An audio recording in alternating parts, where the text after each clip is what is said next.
for the most unfiltered, stripped back driving experience you can get. You don't go to Maranello or to Stuttgart. No, you go to Crawley in West Sussex. Why? We'll come to that. First, I have to remind you to subscribe to the CarGurus YouTube channel. Go on, tap that subscribe button. Crawley is where Caterham is based nowadays, and there is no more intoxicating driving experience than a Caterham 7. I've raced them, I've driven countless 7s on the road. It is driving at its most pure. The 7 was, of course, originally a Lotus design, the work of the great Colin Chapman. It's evolved over the years, but the basic principles are the same now as they were in 1957. Lightness, simplicity, and nothing that might dilute the driving experience.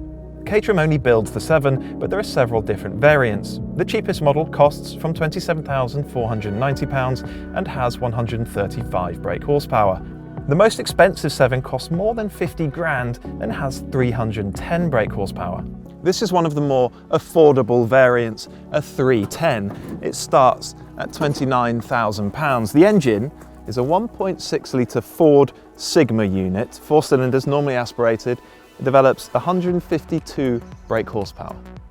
In a car that weighs not much more than 500 kilograms, that's plenty of power to be getting on with. Caterham quotes a 0 to 60 time of 4.9 seconds. Naturally, you'll change gear yourself. The standard gearbox is a 5-speed manual, although you can specify a 6-speed manual.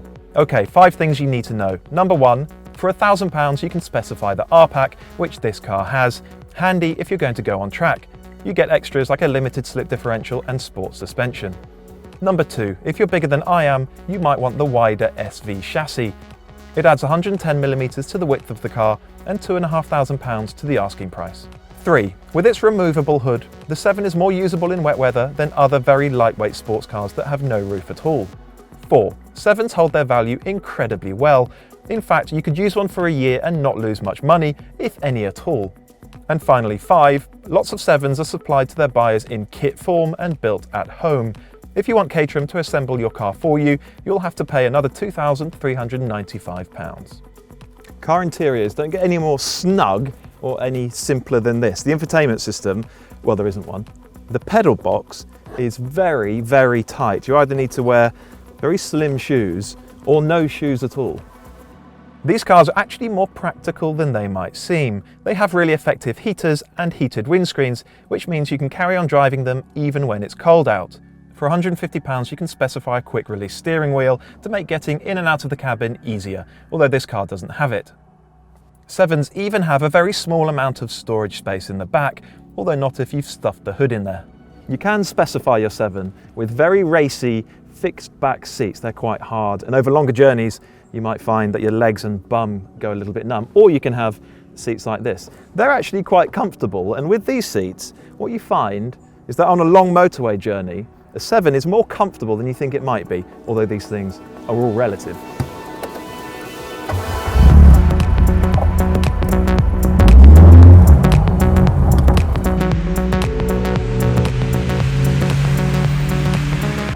These things are so distinctive, even when you're driving slowly. There's nothing like them.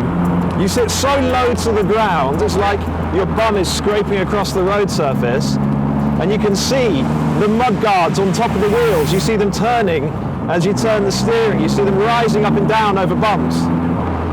It's lovely just being in this car. But it's not unusual to feel a bit vulnerable. You feel tiny on the road, you feel a bit exposed. But it becomes like riding a motorcycle. Everything else becomes a potential hazard. Inevitably, these cars are noisy and bouncy in normal driving, especially if you're used to conventional cars with, actual roofs. The trade-off is the most connected driving experience there is. Up your pace a little bit and the whole car fizzes. Every contact point just buzzes away with feedback. You sense everything that's going on at road level. And when you build your confidence, you realise, at least in the dry, how much grip there is, how fast this thing is, from point A to point B. Even lower powered 7s are a huge amount of fun to drive. It's just you, the road, and this wonderfully simple mechanical device. This 1.6 litre Ford Sigma engine is so well suited to the rest of the car. It's coarse, It's rough and gravelly, it's a really snorty engine. It's got strong performance, only 152 horsepower, but there's no weight to this car, so it flies along.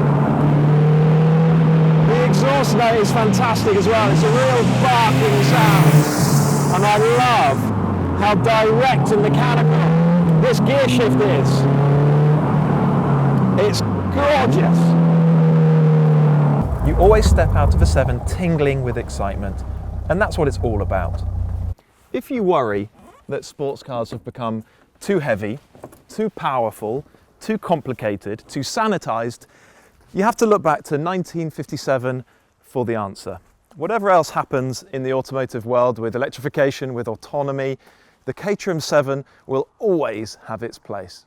Thank you for watching this Car Gurus video. Please remember to subscribe to our channel if you haven't already, and comment below as well. Let us know what you think of this Caterham 7. Remember as well to head to cargurus.co.uk, which is where you'll find a great deal on your next used car from a top-rated dealer.